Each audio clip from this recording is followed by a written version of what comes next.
isu agrokompleks yang masalah itu, kenapa sih milih angkat isu itu? Kami di Inmira Group mengangkat tema, ya, kalau bisa dibilang sebuah tema agrokompleks dalam kami berkarya sehari-hari, karena kami melihat isu tentang suplai makanan untuk populasi di dunia ini ke depan itu kalau tidak diinovasi itu akan mengalami kemunduran yang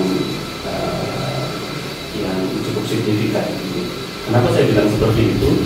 Karena seperti kita tahu populasi dunia ini kan naik terus dong. Ya, sekarang ada 7,6 miliar orang, tapi di tahun 2050-an kira-kira jadi 9,7 miliar orang menurut prediksi. Tambahan 2 miliaran orang ini dikasih makan apa kan gitu kan? Kalau tidak ada inovasi di dunia pertanian, perikanan, dan peternakan yang kita sebut sebagai agrokompleks tadi, maka kita terancam dalam tanda kutip untuk tidak mempunyai suplai makanan yang cukup untuk tambahan penduduk bumi 2 miliar tadi.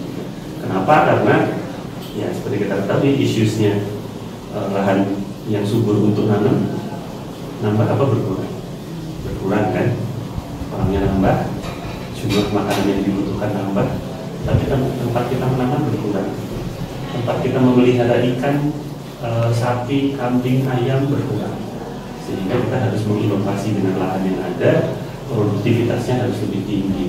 Itulah kenapa Inmira Group memilih dunia agrokompleks ini. Kalau kami sih menyebutnya Inmira Group itu bergerak di bidang apa sih? Kita bergerak di bidang sustainable food production. Itu ya, menyediakan makanan yang berkelanjutan untuk masa depan. Lalu kesulitan yang Mas hadapi saat pertama kali membangun Inmira Group? Oke. Inmira Group itu saat ini ada beberapa sister company maupun anak perusahaan yang ada di dalam grupnya. Sedangkan holdingnya sendiri sebetulnya sudah ada sejak almarhum ayah saya mendirikan Inmira ini. Jadi Inmira itu kalau sedikit cerita sejarahnya, Inmira itu didirikan tahun 86.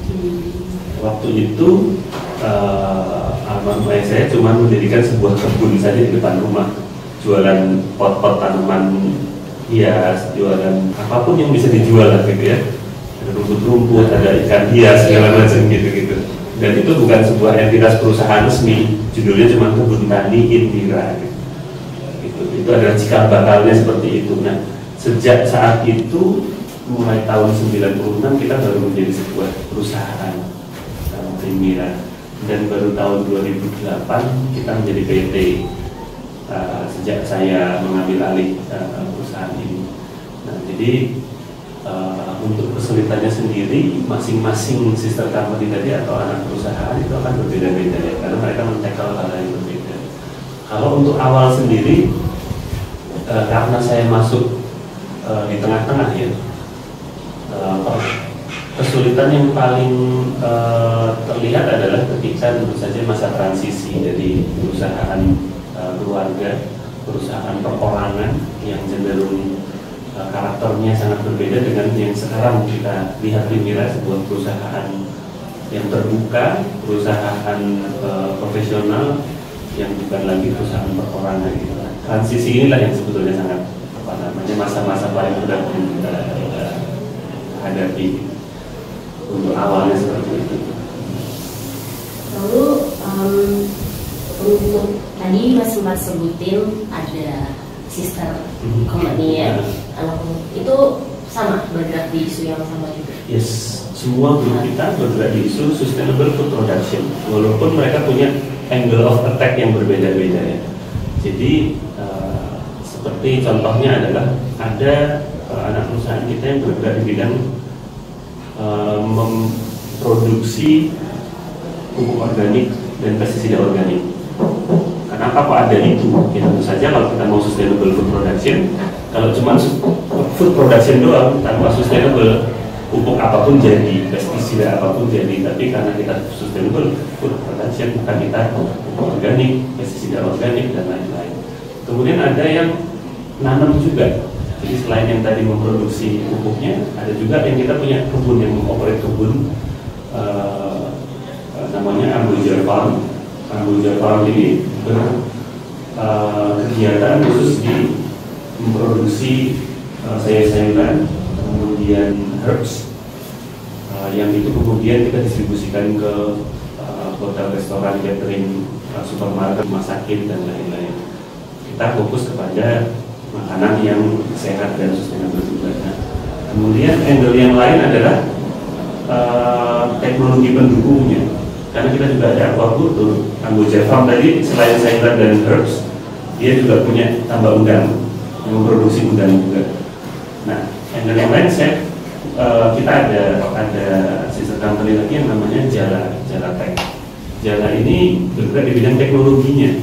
Dia mendevelop AI untuk asisten tambak udang, karena tambak udang kita sendiri juga membutuhkan insights dari software AI dan sensor-sensor yang kami bangun sendiri. Maka kita membangun itu, dan kemudian sekarang juga sudah dipakai untuk banyak sekali tambak udang di Indonesia. Saat ini sistem kami sudah terdaftar sekitar 6.000-7.000 kolam. Oke, lalu ini mas tips untuk kita yang baru mau mulai usaha di bidang startup. Oke, banyak sekali tips. Tiga yang paling utama. Oke. Ini sering saya ulang-ulang di beberapa forum ya, moga-moga nggak ada bosen. Yang pertama itu adalah soal validasi. Ya, validasi sangat penting sekali dan krusial. Validasi itu baik validasi problemnya dan validasi teknologi yang mau kalian bikin itu sangat penting. Ibaratnya itu adalah fondasi dari startup, teman-teman. Sehingga kalau kita bayangin kalau bangun sebuah bangunan fondasinya lemah, kita nggak mungkin bikin bangunan 70 lantai, 100 lantai, atau seperti menara Dubai gitu yang super tinggi gitu. Kita kalau startup kita mau besar, kita betul-betul mau mengembangkan startup ini menjadi sebuah solusi global, maka fondasinya harus kuat.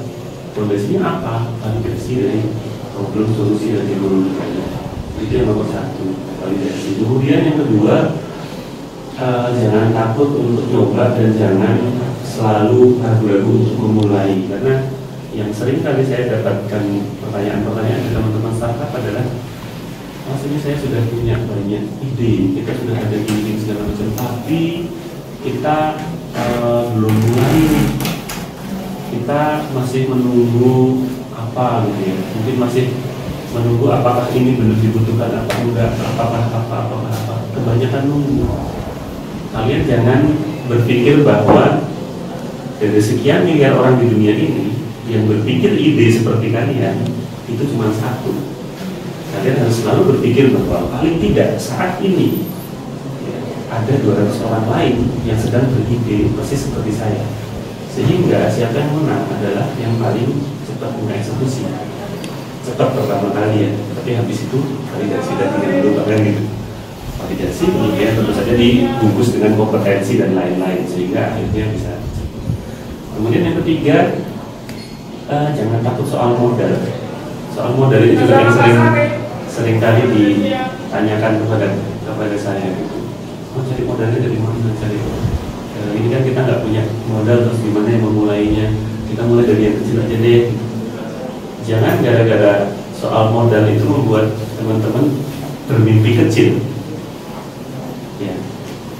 Karena kalau bermimpi besar atau bermimpi kecil, itu energi yang kalian butuhkan sebenarnya kan sama ya, kan masih bermimpi gitu.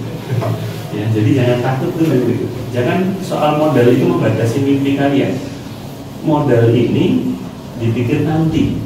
Kalau mimpi kalian besar, kemudian dari mimpi yang besar itu kalian bisa membangun sebuah struktur cerita bahwa ini akan menjadi sebuah bisnis yang besar. Otomatis modal yang ngejar-ngejar kalian.